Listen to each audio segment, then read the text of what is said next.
Bismillah. Salam alaikum wa rahmatullahi wa barakatuh. Je vais essayer de faire vite parce qu'avec le micro, l'enregistrement est plus court. Plus court. Ici, je vais vous lire une sourate et je vais essayer de voir avec vous comment on peut tirer des enseignements d'une sourate. Et bien sûr, c'est pas la plus facile, c'est pas la plus évidente. Il y a plein d'autres sourates qui sont qui sont très explicites, faciles à comprendre, faciles à extraire les versets et ainsi de suite. Mais ma'alish, je vais quand même choisir celle-ci, Inch'Allah. C'est Surat Al-Muddattir, le revêtu d'un manteau, le prophète Ali salatu wassalam. Pré-Hégire numéro 4, donc avant l'Hégire, donc c'est au tout début de l'expansion de l'islam. Et c'est la Surat 74 qui fait 56 versets. Bismillah ar-Rahman ar-Rahim. Ça commence ainsi. Au nom d'Allah, le tout miséricordieux, le très miséricordieux. Ô toi, Mohammed, le revêtu d'un manteau. Donc, Allah fait une injection à notre prophète en temps réel. Donc, le prophète alayhi salatu wassalam est dans une situation particulière et Allah lui révèle cette sourate. Et voilà ce qu'il lui dit. Et nous allons considérer que dans notre épreuve, il y a un enseignement pour nous qui avons pris pour modèle notre prophète alayhi salatu wassalam. Voilà ce que Dieu lui dit. Lève-toi et avertis. Et de ton Seigneur, célèbre la grandeur. Donc, vous voyez qu'on a un travail de da'i à faire. Mais on a aussi l'obligation de célébrer la grandeur d'Allah. Gloire à Allah. Il lui dit, et tes vêtements purifie-les. Donc, dans l'épreuve, ne vous laissez pas aller. Et de tout péché, écarte-toi. Donc, dans l'épreuve, maintenez-vous dans le bon comportement, la piété, et mettez-vous à distance de ce qui ne vous convient pas. Quand on est musulman et qu'on voit des choses qui sont délétères et qui ne sont pas recommandées par Allah, on s'en écarte. Et il lui dit, et de tout péché, écarte-toi. Ensuite, il dit, et ne donne pas dans le but de recevoir davantage. C'est-à-dire, ne cherchez pas des intérêts auprès des hommes ou des intérêts dans la dunya. Lorsque vous faites quelque chose, faites-le pour satisfaire Allah. Et pour ton Seigneur, endure. Donc Allah nous enjoint la patience et la persévérance. Et ensuite, Allah dit, et ça, il le dit à tous les croyants qui sont dans l'épreuve, et on sait pourquoi, en général, on est dans l'épreuve. Les épreuves, elles viennent souvent des hommes et des shayatin. Et voilà ce qu'Allah dit. Il dit, pour vous réconforter, quand on sonnera le clairon, alors ce jour-là sera un jour difficile, pas facile pour les mécréants. Allah vous dit, laisse-moi avec celui que j'ai créé seul et à qui j'ai donné des biens étendus. Donc Allah vous rappelle que des fois, Allah a comblé les mécréants, ceux qui vraiment n'aiment pas, détestent Allah et combattent ses serviteurs. Donc les mécréants, je devrais dire, euh, les non-croyants, mais qui ont décidé de combattre le monothéisme. Donc c'est plutôt ça. Donc il nous dit à nous. Allah par là nous informe de ce qu'il a dans l'esprit. Dieu nous enseigne quelque chose. Et il dit, j'ai créé, ceux-là je les ai créés seuls. Et je leur ai donné des biens étendus, et, ainsi que des enfants qui leur tiennent toujours compagnie. Donc Allah les a comblés de faveurs. Donc il dit, pour qui aussi j'ai aplani toute difficulté. Donc souvent, ces gens-là, vous les voyez dans une vie où en fait, ils sont insouciants jusqu'à ce que la difficulté les rattrape. Donc ils ont des gens qui nous combattent, qui nous mettent du bâton dans les roues. En réalité, pas vraiment beaucoup d'épreuves pour l'instant. Mais leur mécréance est la plus grande de leurs épreuves. C'est ce qui fait d'eux des haineux. Euh, donc ensuite, il dit, verset 15, cependant, ils convoitent de moi que je leur donne davantage. Voyez, donc en réalité, ce qu'Allah nous enseigne par là, c'est que quand bien même les gens ne croient pas en Allah, et qu'Allah les a comblés, et que c'est une épreuve pour eux, la tranquillité d'une vie où il n'y a pas trop de difficultés. Une autre de leurs épreuves, c'est la mécréance, parce que les gens sont tous reliés à Allah par leur fitra. Allah nous a créés, donc il y a une part de nous qui est directement reliée à Allah. Quand il désavoue un serviteur, ce serviteur se sent étriqué dans sa vie. Quand bien même Allah le comble de richesse, il se sentira toujours cette gêne. Et par cette phrase, Allah nous le rappelle. Cependant, ils convoitent de moi que je lui donne davantage, alors qu'ils ont renié Allah. C'est toujours, il y a une part de l'être humain qui demande à Allah, à la kulli hal, en toutes circonstances. Et ces gens-là veulent plus. Et Allah nous dit, pas du tout, car ils reniaient les versets, et Allah ne leur donnera rien de plus. Car ils reniaient les versets, le Coran, avec entêtement. Et Allah nous dit, je vais le contraindre, celui-là, l'ennemi donc qui te combat, Mohammed, mais l'ennemi aussi qui combat ta communauté, donc ceci va là pour vous dans votre situation. Vos ennemis, Allah dit à leur sujet, je vais le contraindre à gravir une pente. Et il vous dit quelque chose au sujet des gens qui vous combattent. Quand vous, à condition que vous restez intègre dans votre pratique de l'islam, d'accord? Ça, c'est la condition. Parce qu'on part du principe que le modèle ici, c'est Mohammed, alayhi salatu wassalam. Lui, il était extrêmement intègre, il faisait la da'wah et tout le monde savait qu'il était messager d'Allah. Quand les gens le prenaient pour ennemi, ils le prenaient en connaissance de cause pour ennemi. Et donc, Allah parle des ennemis qui sont parfaitement au fait que vous êtes des serviteurs de Dieu et que vous êtes musulmans, fisabilillah, c'est-à-dire pour plaire à Allah. Quand ces gens-là vous prennent pour ennemis dans ce contexte, Allah vous dit quelque chose au sujet de vos ennemis. Voilà ce qu'Allah vous enseigne au sujet de ces gens-là. Il a réfléchi, l'ennemi. Il a décidé. Ensuite, Allah a dit qu'ils périssent comme il a décidé. Donc, s'ils ont décidé de vous combattre, c'est qu'ils ont décidé de périr. Et ils ont décidé de rester et d'être destinés à l'enfer. Qu'ils périssent comme il l'a décidé. Encore une fois, qu'ils périssent comme il a décidé. Ensuite, il a regardé. C'est-à-dire, il s'est dit, mais Allah, la religion, tout ça, c'est vrai. Et Allah dit, il a regardé, il s'est renfrogné et a durci son visage. Donc, il voit la vérité, ça les met encore plus en rage.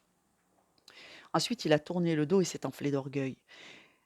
Allah voit, sachez que ce comportement est adressé à Allah. C'est-à-dire que vous êtes juste la partie visible de l'iceberg. Quand les gens voient un vrai serviteur d'Allah intègre qui reste dans sa position de croyant et qui ne trahit pas Allah, ils finissent par voir la vérité de l'islam, que ça existe, que Allah existe. Cette foi que portent les serviteurs d'Allah est tellement forte que ça va faire vriller la perception de mécréants en fait, et ils vont voir comme un croyant la vérité d'Allah. Et puis quand ils vont voir cette vérité apparaître de la foi en Dieu, de la puissance d'Allah à travers le serviteur, ils vont voir Dieu, ils vont se renfrogner et ils vont décider qu'ils ne veulent pas croire en Dieu alors qu'ils ont des preuves. Vous comprenez? Donc voilà ce qu'il dit. Il s'est renfrogné et a durci son visage. Et vous allez voir la haine des haineux contre vous. Et si vous êtes attentif, vous verrez tout ce dont je parle. Ensuite, il a tourné le dos et s'est enflé d'orgueil. Et puis, il dit, mais cela, il ne va pas forcément le dire à voix haute, dans son fort intérieur, Allah les connaît par cœur. Et il vous dit, ils disent tout ça, je suis Dieu, c'est moi qui les ai créés, je sais que, je vous le dis, dans leur fort intérieur, ils disent tous ceci. Ils disent, ah, le Coran, c'est qu'une magie apprise. Et ensuite, ils vont nier ce qu'ils ont vu et ils diront, ce n'est là que la parole d'un humain. D'accord? Donc ça, c'est ce qu'Allah vous explique. Et quand il dit ça, c'est ce qu'ils disent dans leur fort intérieur. Et ça, c'est une certitude. Et Allah parle de la meilleure des façons. C'est-à-dire que le mécréant, dans son fort intérieur, il va dire ça, dans ce sens, mais il va le dire avec une haine et des mots propres à son époque. Et Allah dit, verset 26, je vais le brûler dans le feu intense, Sakar. Allah nous en fait la promesse, tu vois, c'est une affirmation. Ensuite, il nous enseigne encore. Et qui te dira ce qu'est Sakar? Sakar, alors, il ne laisse rien et n'épargne rien. Il brûle la peau et la noircit. Ils sont 19 à y veiller. Sakar, c'est un des noms de l'enfer. Et il te dit, ils sont 19 à y veiller. Ensuite, Allah nous enseigne la destination de ceux qui vous combattent, ceux qui nous combattent en tant que croyants pratiquants. En fait, en réalité, ils combattent Allah. Et par conséquent, comme ils peuvent atteindre Dieu, ils vont tenter d'atteindre ceux qui représentent le règne de Dieu sur la terre, c'est-à-dire le peuple élu, les élus, tous les croyants pratiquants. Attention, il peut y avoir parmi nous des chrétiens hein, qui sont vraiment rapprochés et qui tentent de pratiquer l'évangile tel que le prophète Isa alayhi salatu wassalam, l'a révélé. Il y a beaucoup de chrétiens qui s'acquittent de leurs prières et qui jeûnent. Enfin, il y en a, mais en général, ils ne sont pas appréciés par l'ensemble de l'ensemble des gens qui suivent la Bible.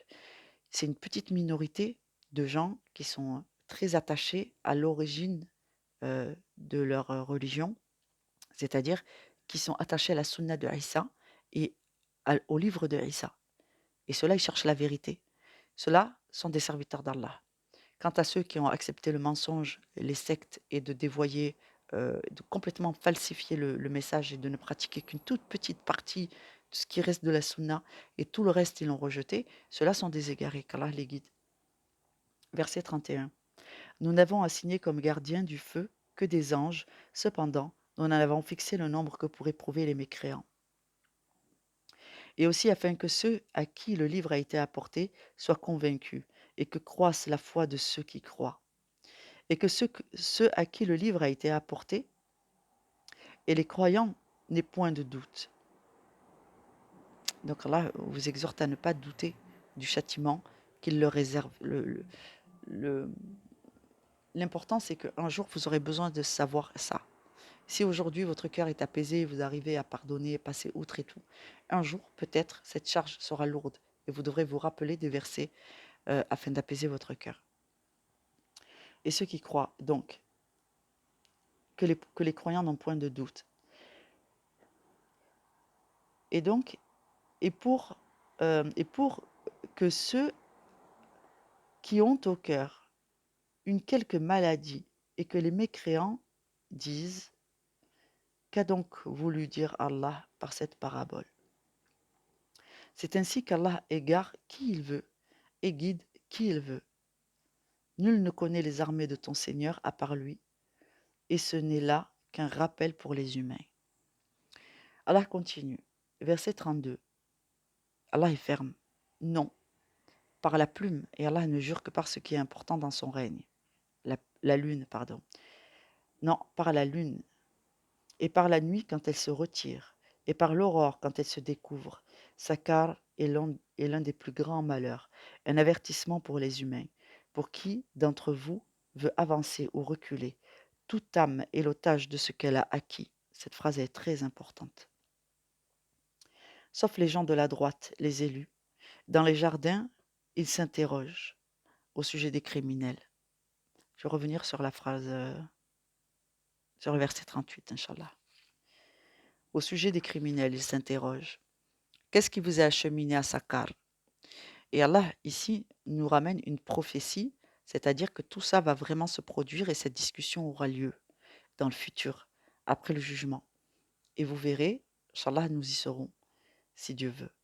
Et Allah, donc, nous apporte des éléments du futur, d'un futur qui va se produire après le jour du jugement, après la résurrection. Et il nous en apporte un témoignage ici. Et il est donc important de croire aux prophéties du futur. Et voilà ce qui va se dire. Verset 42. Ceux qui seront dans l'Éden diront aux autres: qu'est-ce qui vous a acheminé à Sakar? Verset 43. Ils diront: nous n'étions pas de ceux qui faisaient la salat. Donc vous voyez, une des conditions vraiment pour aller, pour ne pas obtenir l'agrément d'Allah, c'est de négliger la prière. Et nous ne nourrissions pas le pauvre. Ça veut dire quoi? Ça veut dire que toutes les obligations, hein, vous vous rendez compte quand même que la zakat, c'est un des piliers de l'islam.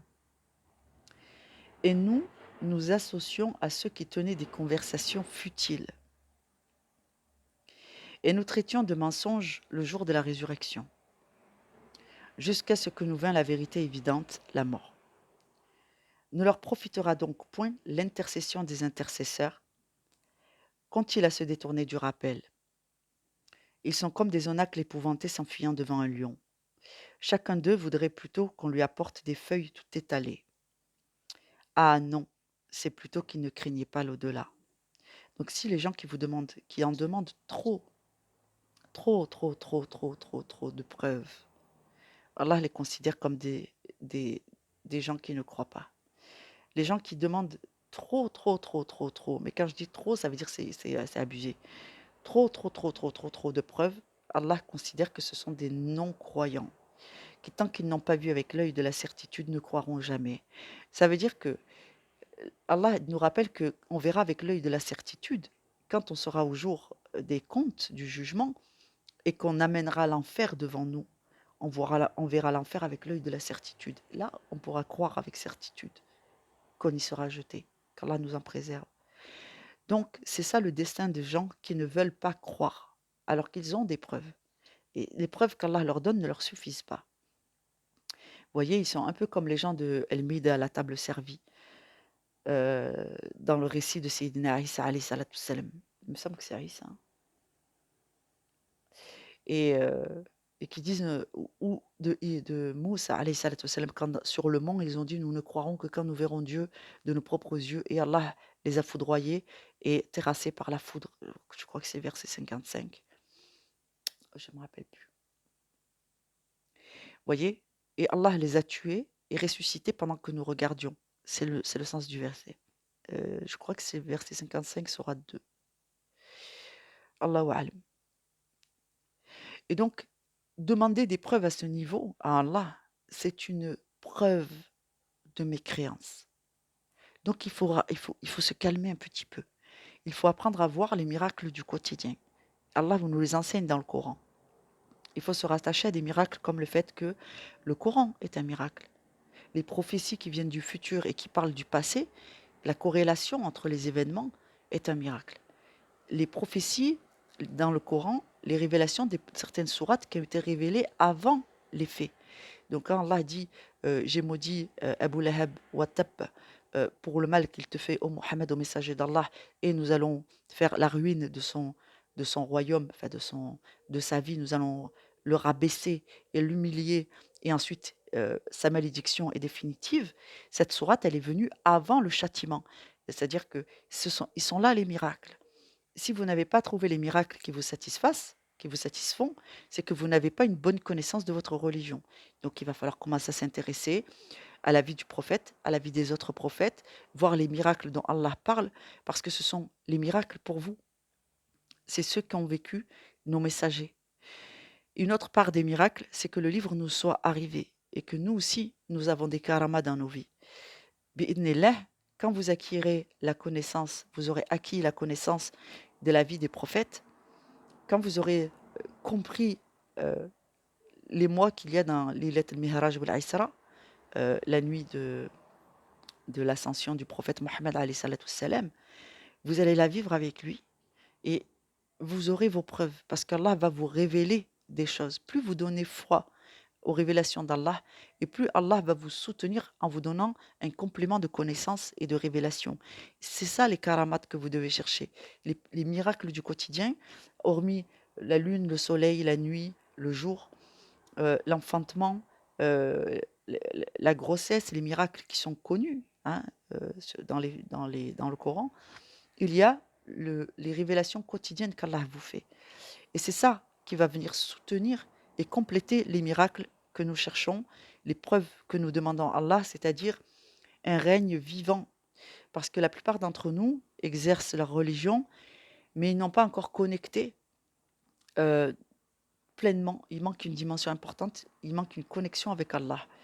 Quand vous aurez complété la qualité de votre lien avec Dieu lui-même, et oui, c'est possible, chacun d'entre nous a cette obligation de cultiver son lien avec Allah et de développer une intimité avec Dieu, dans le sens où les relations que vous avez dans la discussion avec Allah, vous êtes empreint de ce que vous faites. Oui, Allah est là, il entend, il voit, et il répond à l'appel de son serviteur lorsque son serviteur appelle Ya Allah.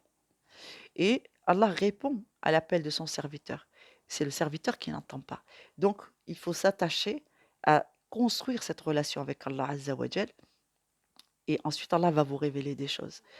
C'est en ça le grand miracle du règne d'Allah, c'est que chacun d'entre nous peut obtenir la guidée individuellement, mais aussi en groupe, c'est-à-dire collectivement.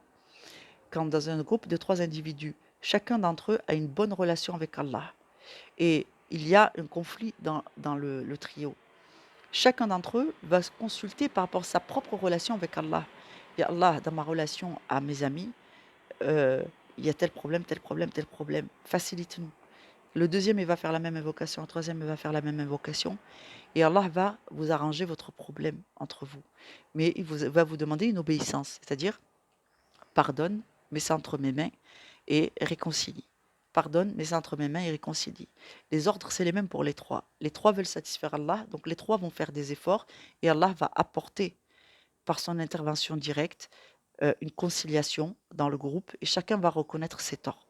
Vous verrez sans même forcément éclater une dispute. Il n'y a pas besoin de se disputer. Est-ce que j'ai fini de lire Alors, donc il disait, verset 47. Donc la mort, ils verront de leurs yeux la mort. Il ne profitera donc point l'intercession des intercesseurs. Qu'ont-ils à se détourner du rappel? Ils sont comme des onacles épouvantés s'enfuyant devant un lion. Chacun d'eux voudrait plutôt qu'on lui apporte des feuilles tout étalées. Ah non, c'est plutôt qu'ils ne croient pas en l'au-delà. Ah non, ceci est vraiment un rappel. Quiconque veut qu'il se le rappelle. Mais ils ne se le rappelleront, et ça c'est important, mais ils ne se le rappelleront, mais ils ne se rappelleront, pardon, que si Allah veut, que si Allah veut. Et c'est lui qui est le plus digne d'être craint, et c'est lui qui détient le pardon. Donc vous voyez, le pardon est auprès d'Allah, donc demandez à Allah.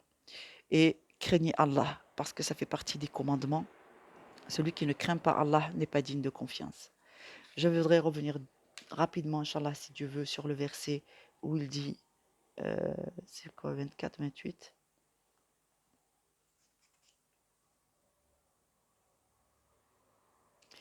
Toute âme est l'otage de ce qu'elle a acquise, verset 38. Prends un exemple. J'ai fait un mariage, j'ai fait un mariage, admettons, j'ai fait un mariage, j'ai désobéi à mes parents et j'ai épousé l'homme qu'ils m'ont interdit d'épouser. Aujourd'hui, ma vie est un calvaire, hein. Il m'a trompé, il a plein de maîtresses, il me verse pas les allocations pour moi et mes enfants, il nous a abandonnés, il a bloqué ma situation, j'ai du mal à travailler, je suis en dépression, en plus je suis atteinte de mal occulte et ainsi de suite. Tout ça, c'est une prise d'otage. Ça, c'est une prise en otage. Un autre exemple. J'ai acquis une maison, une grande maison, mais cette maison, elle me coûte cher. Il y a des travaux, c'est une riba. À chaque fois que je répare un truc, il y a un truc qui pète, et ainsi de suite. Mes voisins, ils sont pas sympas, et ainsi de suite. J'arrive pas à avancer, j'arrive pas à être serein dans ma vie, j'arrive pas à accéder juste à la tranquillité. Je suis même plus en quête de bonheur, je veux juste être tranquille. Je ne peux pas être tranquille parce que ce que je possède est une emprise sur ma tranquillité. Chaque homme est, à ce niveau-là, pris en otage par ses biens matériels. Allah aime que les serviteurs prennent la mesure qu'à travers l'aspect matériel de la vie, il y a une prise d'otage de leur piété. Et ceci est valable pour les enfants, le travail, l'argent, le manque d'argent, la détresse, avoir un toit, ne pas avoir un toit, l'insalubrité de son logement, et ainsi de suite. Donc, par la grâce d'Allah, Allah nous demande d'apprendre à nous satisfaire de choses simples et de dépatouiller, de simplifier au maximum les relations, le travail, simplifier la relation au travail, simplifier la vie dans la maison, ne pas s'entourer trop d'objets matériels, vivre simplement. Je veux dire, moi, j'ai simplifié même ma façon de cuisiner. Je fais des recettes les plus simples du monde pour lesquelles je n'ai pas besoin de beaucoup d'ustensiles. Vraiment. J'ai simplifié les choses au maximum. J'ai simplifié ma tenue vestimentaire, j'ai simplifié ma façon de gérer mes papiers, j'ai simplifié. Je suis venue presque au minimum. Je ne vais pas se plaindre, hein, mais donc plus je simplifie ma relation aux gens, plus je diminue le nombre de personnes que je fréquente, plus je diminue le nombre de discussions futiles auxquelles je me retrouve mêlée. Je fais le tri, je dis bon là ça devient futile pour moi, allez hop, je laisse tomber. Et en fait, je suis en train de me dé désotager, de me libérer en fait. Oui, je me désotage. Je me libère et je me libère parce que je ne suis plus prise en otage par la révélation de un tel qui va me dire: «Ouais, à propos de un tel», et ensuite l'autre il va me dire: «Mais comment ça? Toi, tu étais au courant et tu me l'as pas dit, et voilà, pris en otage, alors que toi, tu as rien fait, juste tu étais là et tu avais juste des oreilles pour entendre», et à partir du moment où tu as entendu, eh ben, tout le monde te considère comme responsable. Tu es coupable parce que tu as pas dit, tu as pas balancé, tu as voulu protéger ou alors tu as pas voulu te mêler, mais tu as retenu une information importante. Elle a dit, elle a là, blablabla, et chacun y va de sa propre opinion, servant ses propres intérêts et te mettant soit tantôt victime, tantôt complice, tantôt tu te retrouves otage des relations que tu n'as pas choisies, et dans des situations où tu vas en perdre finalement ta concentration sur les choses importantes qui sont ta tranquillité intérieure, et c'est dans la tranquillité du cœur qu'on trouve Allah.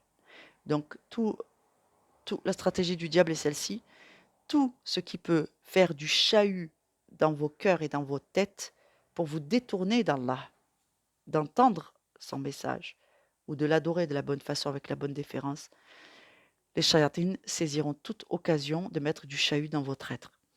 Et vous serez bien sûr tout le temps otage de ce que vous possédez. Donc, plus vous vous débarrassez de cette notion de propriété, c'est-à-dire d'un attachement excessif aux choses, et plus, Inch'Allah, vous pourrez vous libérer et investir votre être au service d'Allah de la bonne façon, Inch'Allah. Salam alaikum, j'espère que cette lecture vous aura aidé à comprendre la bonne façon d'utiliser le Coran Karim pour se guider et comprendre comment pense Dieu et ce que nous enseigne Dieu. Salam alaikum wa rahmatullahi wa barakatuh.